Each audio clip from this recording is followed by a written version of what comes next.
দর্শক, এই মুহূর্তে কিশোরগঞ্জ জেলায় যে প্রচুর পরিমাণে নির্বিঘ্ন যে বৃষ্টি শুরু হয়েছে, একদম প্রায় এই কিশোরগঞ্জ জেলায় প্রায় 6 মাস হতে যে বৃষ্টি, সেই একদম নিরিবিলি বৃষ্টি শুরু হয়েছে, একদম মুষলধারে বৃষ্টি শুরু হয়েছে।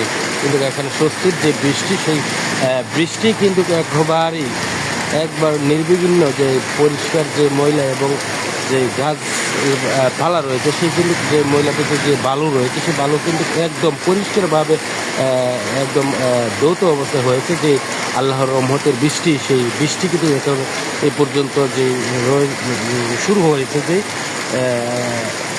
রমজান মাসে যে প্রচুর পরিমাণে যে ঠান্ডা, সেই ঠান্ডা অনুভূতি করেছে। সে আসলে যেই বৃষ্টিটা সময় অনুপযোগী যে বৃষ্টি, সেই বৃষ্টি কিন্তু আল্লাহর এই এখন শুরু হয়েছে, যার কারণে এই কিশোরগঞ্জ হাওর অঞ্চলের যে ফসল রয়েছে, সেই ফসলের যে উপযুক্ত সময় রয়েছে, সেই সময়েই কিন্তু এই বৃষ্টিটি শুরু হয়েছে।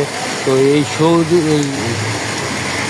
এই জেলা মানে কিশোরগঞ্জ জেলাতে যে বৃষ্টি, সেই বৃষ্টির কারণে প্রচুর পরিমাণে যে হাওর অঞ্চলের যে ধান চাষাবাদে রয়েছে, সেই কিন্তু অত্যন্ত উপযোগী সময়ে বৃষ্টি হওয়াতে খুব ভালো একটি ফসল আশা করছে।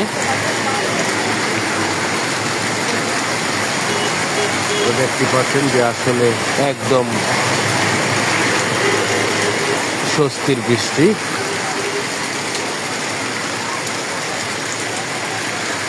আমি আপনাদেরকে ঘুরে ঘুরে দেখাচ্ছি আসলে বৃষ্টি তত্ত্ব।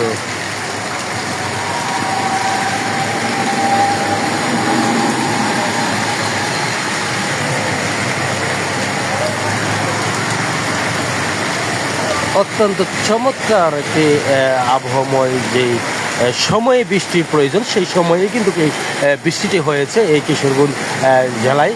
আসলে এই কিশোরগঞ্জ জেলায় যে পুরোটি যে হাওর অঞ্চল রয়েছে, সেই হাওর অঞ্চলের যে সময়ের যে দাবি ছিল, যে বৃষ্টি, আল্লাহর যে বৃষ্টি, সেই বৃষ্টি কিন্তু শুরু হয়েছে। এই রমজান মাসের যে রোজাদার রয়েছে, সেই রোজাদাররাও কিন্তু স্বস্তির অনুভূতি দেখতে পাচ্ছেন যে আসলে বৃষ্টি বাড়ছে, কিন্তু একদম স্বস্তির বৃষ্টি।